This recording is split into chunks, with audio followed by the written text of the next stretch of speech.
Alhamdulillah, puji syukur kehadirat Allah, salawat dan salam senantiasa kita curahkan kepada junjungan mulia Nabi kita tercinta Sayyiduna wa Maulana Muhammad sallallahu alaihi wa alihi wa barak wasallam beserta segenap keluarga beliau, sahabatnya dan umatnya.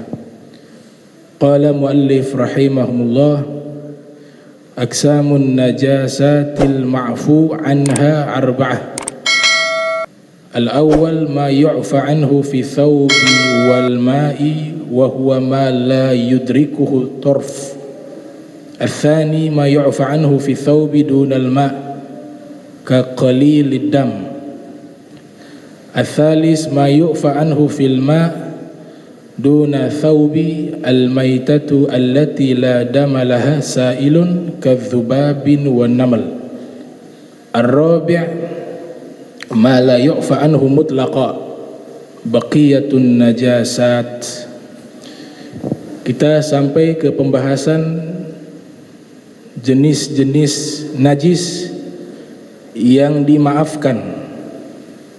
Ma'fu itu ada 4. Maksudnya apabila kita terkena najis yang ma'fu, walaupun ada najis tersebut, itu dimaafkan. Solat kita sah, menggunakan air juga yang terkena najis itu juga disahkan. Walaupun dia statusnya najis tetap, tapi ma'fu yang dikasih toleransi, dimaafkan. Yang pertama,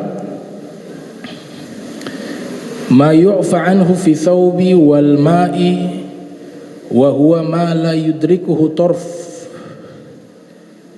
yaitu najis yang dimaafkan apabila ada najis yang terkena thawb, pakaian kita, atau terkena air. Kalau pakaian berkenaan dengan sahnya solat, syurutus solat, syurutus sihhati solat, minha at-taharatu minan najasat. Di antara syarat sahnya solat harus terbebas dari najis. Fi saubi wa badani wal makani, di pakaian yang ia pakai, fi saubi wal badani, dan di tubuhnya, wal makan, dan di tempat ia solat. Jika dia interaksi langsung dengan najis, maka itu membahayakan solatnya. Nah, najis yang pertama ini dimaafkan, wa huwa ma la yudrikuhu tarf. Itu najisnya tidak kelihatan oleh mata. Contoh, buang air kecil, ada percikan-percikan kencing najis, al-baul.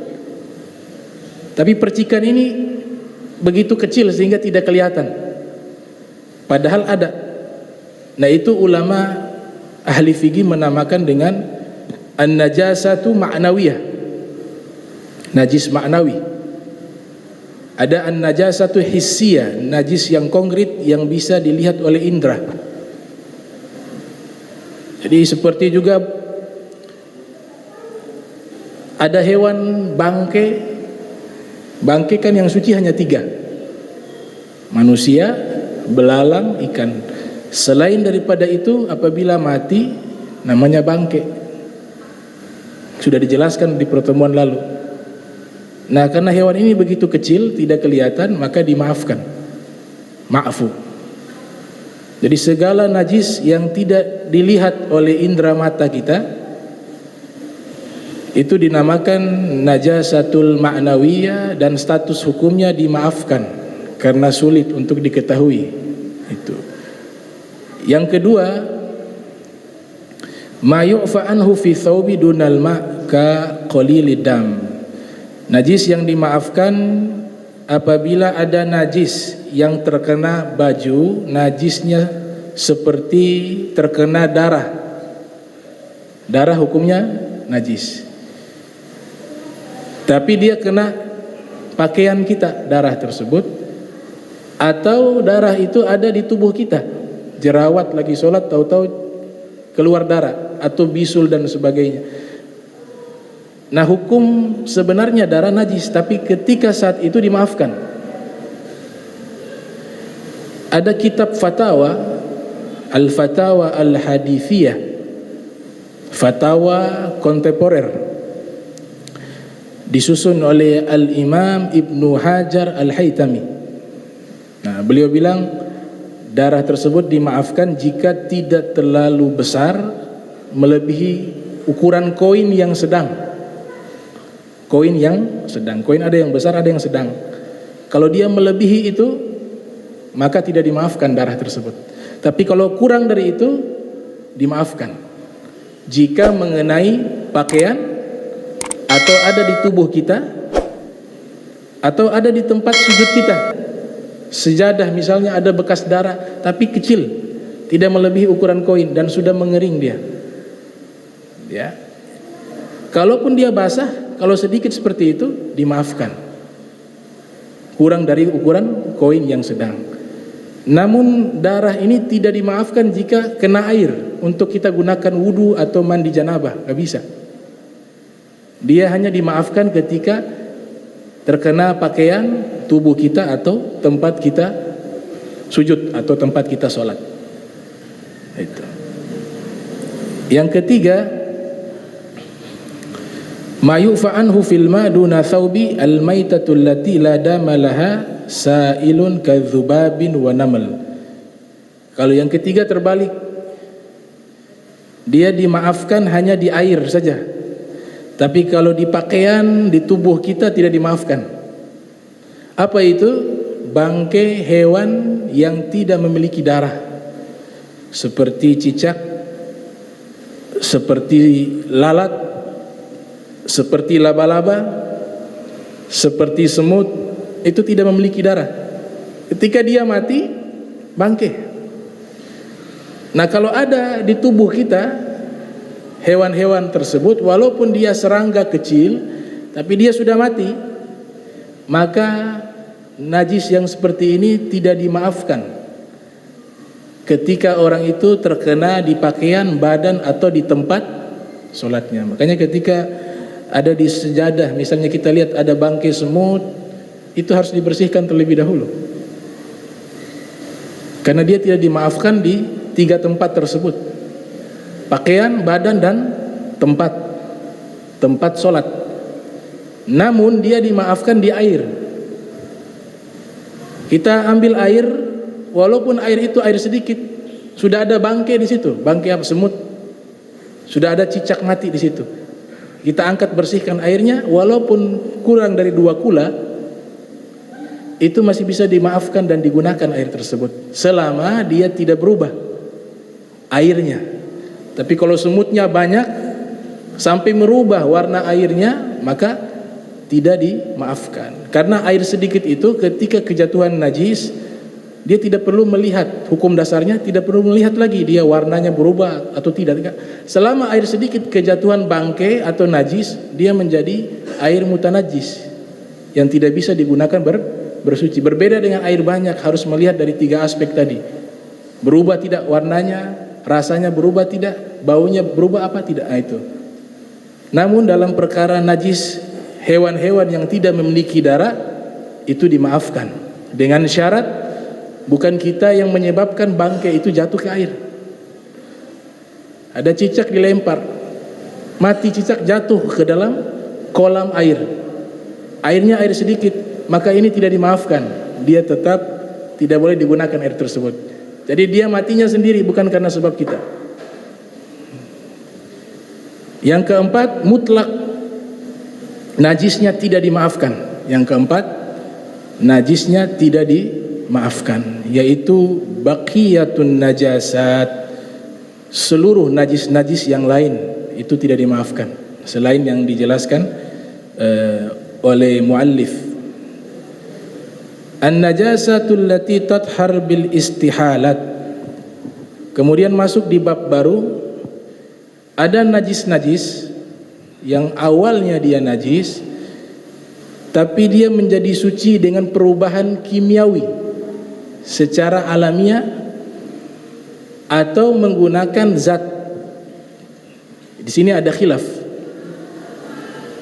Kalau mazhab Hambali yang kami kutip di dalam kitab Fiqih 4 Mazhab, Al-Fiqhu ala Madzahibil Arba, karya Syekh Abdurrahman Al-Jaziri, dalam satu pendapat dari mazhab Hambali, kalau mau jemput mazhab harus tanpa ta di belakang Hambali, gak boleh mazhab Hambaliyah, itu keliru. Atau mazhab Syafi'iyah, itu juga keliru. Mazhab Hanafiyah, itu juga keliru. Mazhab Malikiyah, itu juga keliru secara bahasa dan secara istilah di dalam fikih. Yang benar adalah mazhab, kalau disebut mazhab, al-mazhabu asy-Syafi'i, al-mazhabu Maliki, al-mazhabu Hanafi, al-mazhabu Hambali. Tapi kalau ulama harus pakai ta, al-ulama Syafi'iyah, bukan al-ulama Syafi'i. Al-ulama Syafi'iyah, al-ulama Malikiyah, al-ulama Hanafiyah, al-ulama Hambaliyah. Gitu. Nah, di dalam mazhab Hambali ada satu qaul mengatakan walaupun benda itu najis secara zat, tapi ketika dia diproses secara kimiawi dan menjadi zat yang lain yang tidak ada mudarat daripada benda tersebut, maka dia mengikuti hukum perubahannya, bukan hukum awalnya. Hukum perubahannya bukan hukum awalnya. Ada gaul dari mazhab Hambali. Mazhab Hambali menyatakan demikian dalam satu qaulnya. Contoh misalnya ada obat dibuat dari lemak babi misalnya. Tapi kalau diproses, tahu-tahu dia jadi obat yang mujarrab. Qaulnya, ucapannya qaul al-Hambali, mazhab Hambali, sebagian ulamanya mengatakan hukumnya suci. Karena dia berubah sudah istihalat, dalam istilahnya istihalat. Tapi mazhab Syafi'i menolak itu. Menolak selain daripada 3. Khamar berubah jadi cuka, suci. Bangke, kulit bangke yang disamak, yang tadinya bangke menjadi suci. Atau ulat yang muncul dari bangke, itu menjadi suci. Selain daripada itu tidak boleh. Mazhab Syafi'i. Mazhab Syafi'i mengatakan demikian. Mazhab Hambali, benda yang najis sekalipun jika berubah menjadi zat yang suci, menjadi obat, dan sudah diteliti bahwa ini memiliki manfaat dan tidak ada mudarat, maka dia menjadi suci. Jadi istilah yang digunakan namanya al-istihalat di dalam kitab-kitab fikih. Al-istihalat itu perubahan zat, dari zat yang dasarnya dia najis, dia berubah menjadi suci. Al-istihalat. Al-Habib Salim Asy-Syatiri, beliau punya kitab namanya Al-Fawaid Asy-Syatiriyah. Situ fawaid-fawaid yang dikemukakan oleh Al-Habib Salim Asy-Syatiri. Beliau memberikan satu rumusan, kalau kita ingin mencari tahu daging itu adalah bangkai atau bukan bangkai, itu mudah. Misalnya kita tidak tahu nih, kita sudah beli daging, muncul keraguan, ini daging dia apakah bangkai atau bukan bangkai ini dagingnya. Karena proses penyembelihannya kita tidak lihat. Dan kita berada di negeri yang mayoritas non-muslim misalnya. Ragu. Maka ada satu cara yang diajarkan oleh Habib Salim Asy-Syatiri untuk mengetahui ini dagingnya dia bangkai atau tidak bangkai. Caranya apa? Dicelupkan ke dalam air. Kita taruh ember kecil, kita ambil sepotong saja daging tersebut, kita masukkan ke dalam ember, kemudian nuqi'ah. Nuqi'ah artinya dicelupkan sampai ke dasar. Kemudian kita angkat tangan kita tunggu beberapa saat. Kalau daging tersebut tidak mengapung, naik ke atas mengapung, maka dia bukan bangkai. Tapi kalau kita menunggu sesaat, tahu-tahu dia sudah mengapung, itu bangkai. Makanya ikan di lautan, kita bisa melihat ikan yang matinya sudah lama, itu dia mengapung. Ikan yang masih segar di dasar walaupun sudah mati. Itu para fuqaha, mereka buat eksperimen, uji coba dengan semua teori-teori fikih. Itu. Nah, ikan yang mengapung disebut dengan as-samak at-tofi. As-samak at-tofi. Bukan as-samak topi, bukan. As-samak tofi artinya ikan yang mengapung. Mazhab Hanafi mengatakan haram.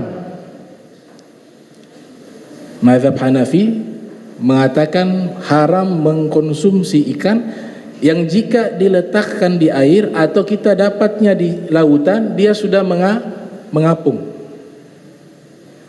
Mazhab Syafi'i menolak, mengatakan tetap halal karena ada hadis dari Nabi yang menyatakan fil bahri tuhur ma'uhu al-hillu maitatuhu. Di lautan itu airnya suci dan mensucikan, dan seluruh bangkainya halal. Sabda Rasul SAW. Kalau Hanafi haram, bangkai yang mengapung. Ikan semuanya halal menurut mazhab Syafi'i. Ada satu ikan namanya ikan babi, khinzirul ma'. Di sini ulama berbeda pendapat. Dalam mazhab Syafi'i semua ikan halal, mazhab Maliki diam. Ditanya ikan khinzirul ma' ini status hukumnya bagaimana? Diam, tidak ada jawaban, tawakuf. Kalau mazhab yang lain selain Syafi'i haram. Nah, khinzirul ma' itu apa? Ini juga jadi polemik di antara para ulama terdahulu dan ulama kontemporer. Sebagian mengatakan lumba-lumba. Khinzirul ma' itu ikan yang namanya lumba-lumba. Ada yang berpendapat paus yang hitam putih, paus pembunuh. Namanya apa? Orca. Dia kan pembunuh. Kalau paus yang satunya lagi halal. Karena diceritakan para sahabat ketika melakukan ekspansi, kelaparan mereka di pinggir lautan ada ikan paus sudah mati terdampar di pinggiran pantai. Kemudian para sahabat ini ada dua kelompok berpendapat. Satu kelompok mengatakan kita makan ini halal. Kelompok kedua enggak, ini haram. Ini bangkai ini. Akhirnya sudah yang makan mereka makan, yang tidak makan mereka tidak makan. Mereka menganggap itu haram. Ketika tiba di kota Madinatul Munawwarah, mereka laporkan peristiwa ini kepada Rasulullah. Kemudian Nabi SAW menjawab, itu adalah rizki yang Allah keluarkan untuk kalian. Masih ada sisa, kata Nabi. Dalam satu riwayat masih ada sisa dikasih kepada Rasulullah, Rasulullah makan. Riwayat yang lain sudah selesai, sudah habis. Itu disebutkan di dalam kitab Rawaihul Bayan fi Tafsir Ayatil Ahkam karya Dr. Syekh Ali As-Sobuni. Itu. Nah, sebagian ulama lagi mengatakan khinzirul ma' itu seperti anjing laut. Nah, seperti itu. Ada jenis hewan yang mirip seperti itu. Kalau anjing laut itu ada khilaf. Ada khilaf. Ada teori yang mengatakan seluruh hewan yang mirip dengan hewan yang haram di daratan itu haram di lautan. Jadi kalau mukanya sama kayak babi dapat ikan, nah itu ikut hukum babi. Ada mukanya mirip anjing, ya ikut status anjing. Ada gaulnya seperti itu. Dan luar biasa, ini jadi satu ilmu khusus di dalam ilmu fikih Islami. Namanya ilmu zoologi, ilmu hewani. Ada beberapa kitab yang membahas seperti Ajaibul Makhluqat wa Garaibul Mawjudat karya Imam Al-Kuzawaini. Itu membahas hewan-hewan yang kadang-kadang belum pernah kita lihat, dibahas dalam kitab itu. Bahkan disebut juga insanul ma', ada jenis ikan namanya manusia laut. Itu dibahas status hukumnya, bagaimana makan halal atau tidak. Kita kenal dengan namanya Putri Duyung misalnya, itu di dalam kitab-kitab klasik itu dibahas. Namun diceritakan ciri-ciri fisiknya itu tidak persis seperti manusia, tapi ada juga bentuk-bentuk seperti punya mata, punya hidung dan seterusnya. Setengahnya ikan, setengahnya seperti manusia. Dalam kitab-kitab zoologi para ulama terdahulu, mereka menyebut dengan insanul bahr, manusia laut. Disebutnya ikan itu insanul bahr. Al-Imam Zarkashi, Burhanuddin Zarkashi, seorang ulama multidisipliner, itu beliau mengatakan hukumnya halal dimakan karena hukum dasarnya ia ikan. Sebagian ulama mengatakan enggak, haram dimakan, ini manusia nih, ada manusianya. Itu ya, kita lebih aman makan ikan cakalang sudah kalau dapat ya, jelas statusnya ya. Nah, kemudian yang hidup di antara dua alam itu juga dijadikan hukum yang haram, walaupun ada khilaf di mazhab yang lain. Seperti apa? Kura-kura, penyu. Ya, dia kan kadang di laut, kadang di darat. Ada khilaf, ada yang menghalalkan, ada yang mengharamkan. Buaya mayoritas mengharamkan. Tapi ada juga yang menghalalkan. Mazhab Malikiyah menghalalkan, sebagian ulama Syafi'iyah menghalalkan, tapi mayoritas mengharamkan. Sebagaimana yang dikutip dalam kitab Al-Majmu' ala Syarh Muhadzab yang dinyatakan oleh Al-Imam Nawawi yang lahir 631 Hijriah, wafat 676 Hijriah. Nah, ini berkaitan tentang masalah najis. Insyaallah kita akan bahas di pertemuan berikutnya. Ya, mudah-mudahan bisa bermanfaat.